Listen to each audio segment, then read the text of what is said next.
আমার মা হয়ে লজ্জা হয়। I see faces everywhere.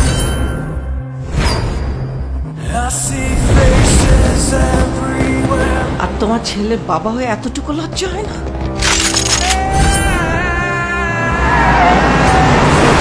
উনি একজন ড্রাগ অ্যাডিক্টেড।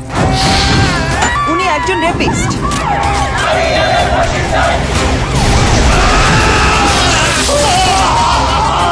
আপনার ছেলে একটা জানোয়ার।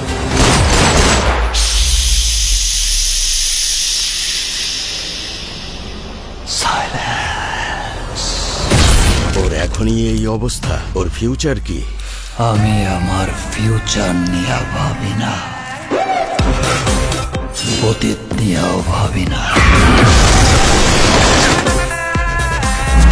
আমি শুধু একটা জিনিসই ভাবি, নিতু শুধুই আমার। নিতুরে না পারলে আমি পুরা দুনিয়া বরবাদ করে দিতে পারি।